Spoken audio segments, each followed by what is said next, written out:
Hello guys, welcome back to Thampu and me. So ഇന്ന് ഞങ്ങൾ പോയത് നെടുങ്കയം ഫോറസ്റ്റിലേക്കാണ്. നെടുങ്കയം മലപ്പുറം ജില്ലയിലെ ഒരു പ്രധാന വനപ്രദേശവും വിനോദസഞ്ചാര കേന്ദ്രവുമാണ്. നിലമ്പൂരിൽ നിന്ന് ഏകദേശം 18 കിലോമീറ്റർ അകലെയാണ് ഇത് സ്ഥിതി ചെയ്യുന്നത്. നിത്യഹരിത വനപ്രദേശങ്ങളും തേക്കുതോട്ടങ്ങളും പുഴകളുമെല്ലാം നെടുങ്കയത്തെ അവിസ്മരണീയമായ കാഴ്ചകളാണ്. ഈ നിബിഡ വനങ്ങളിൽ ചോലനായ്ക്കർ എന്ന ആദിവാസി വിഭാഗങ്ങളും താമസിക്കുന്നുണ്ട്. വനം വകുപ്പിന്റെ പഴയകാല പ്രതാപം വിളിച്ചോതുന്ന സ്മാരകങ്ങളും ഇവിടെയുണ്ട്. ഇന്നും പുതുമയും ബലവും വേരോടെ നിൽക്കുന്ന 1930കളിൽ നിർമ്മിച്ച കമ്പിപ്പാലങ്ങളാണ് അവയിലൊന്ന്. British എഞ്ചിനീയറായിരുന്ന E.K. ഡോസനാണ് ഇതിൻ്റെ ശില്പി.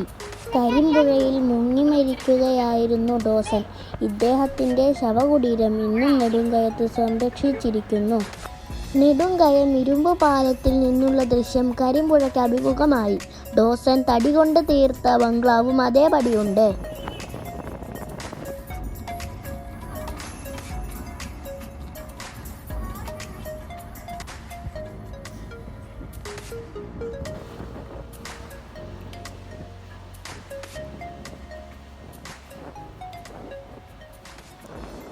ഞങ്ങളങ്ങനെ ഒരു സ്ഥലത്ത് വണ്ടി പാർക്ക് ചെയ്തു ഗൈസ്.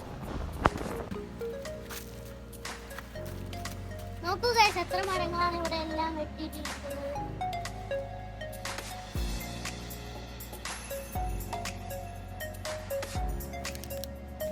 ഗൈസ്, ഇതൊക്കെ വേറെ രാജ്യങ്ങൾക്കും വേറെ സംസ്ഥാനങ്ങൾക്കൊക്കെ കയറ്റുമതി ചെയ്യാനുള്ള മരങ്ങളാണ് തോന്നുന്നു. തമ്പൂനൊരാഗ്രഹം ആടിനെ തൊടണം.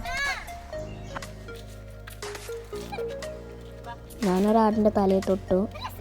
പിന്നെ ഞങ്ങൾ മറ്റേ ഡാവ്സനെ കുഴിച്ചിട്ട സ്ഥലത്തേക്ക്, അതായത് ബറീഡ് ചെയ്ത സ്ഥലത്തേക്കാണ് ഞങ്ങൾ പോകുന്നത്.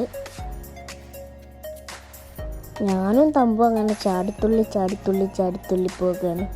ഈ മരങ്ങളുടെ മേലെയൊക്കെ മരം കൊത്തി ഉണ്ടായിട്ട് ആ മരം കൊത്തുന്ന സൗണ്ടൊക്കെ താഴത്തേക്ക് കേൾക്കുക. നല്ല രസമായിരുന്നു.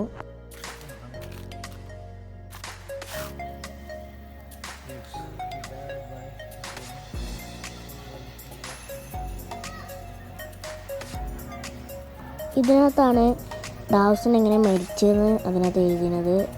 അതായത് ചെറുപുഴ അല്ലെങ്കിൽ കരിമ്പുഴ, ആ പുഴയിലാണ് അദ്ദേഹം മുങ്ങി മരിച്ചിരിക്കുന്നത് എന്നാണ് അതിനകത്ത് എഴുതിയിരിക്കുന്നത്.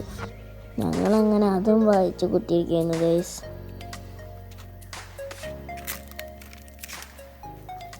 ഇതാണ് ആ സ്ഥലം അദ്ദേഹത്തെ ബറീഡ് ചെയ്തിരിക്കുന്നത്. ആ പാറയുടെ സൈഡിന് ഒരു ശവക്കല്ലറയിലുണ്ട്. അപ്പോൾ അതിനകത്താണ് അദ്ദേഹത്തിനെ കുഴിച്ചിട്ടിരിക്കുന്നത്. ഞങ്ങളങ്ങനെ നടന്ന് ആനപ്പന്തിയിലെത്തിയപ്പോഴാണ് തമ്പുവിൻ്റെ സംശയം, ഇതിൽ താനകളൊക്കെ എവിടെ പോയി. ഞങ്ങളങ്ങനെ ഫോട്ടോ ഒക്കെ എടുത്തിരിക്കുമ്പോഴാണ് ഒരു കുരങ്ങൻ വന്ന് ആ ഷീറ്റിൻ്റെ മേലേക്ക് ചാടിയത്. ആ കുരങ്ങൻ്റെ ചാട്ടം കാരണം ഷീറ്റ് വരെ ചെളിങ്ങിപ്പോയി ഗൈസ്. തമ്പുവാണെങ്കിൽ അപ്പോഴേക്കിന് പേടിക്കുകയും ചെയ്തു. കൂടെ ബാക്കിൽ കുറേ നായ്ക്കൾ. വന്യജീവി സംരക്ഷണ നിയമം പ്രാബല്യത്തിൽ വരും വരെ നെടുങ്കയത്ത് ആനപ്പിടുത്തം നടന്നിരുന്നു. അതിൻ്റെ സ്മാരകങ്ങളാണ് ഇന്ന് കാണുന്ന ആനപ്പന്തിയും ഉൾവനത്തിലെ വാരിക്കുഴികളും. ഇവിടുത്തെ കാഴ്ചകളൊക്കെ കഴിഞ്ഞപ്പോൾ ഞങ്ങളൊരു പുഴയ്ക്ക് പോയി. പുഴയിൽ ഞങ്ങൾ ഇറങ്ങുകയൊന്നും ചെയ്തില്ല കേട്ടോ ഗൈസ്, കാരണം അതിനകത്ത് അട്ടുണ്ടാവുന്നൊന്നും അറിയില്ല.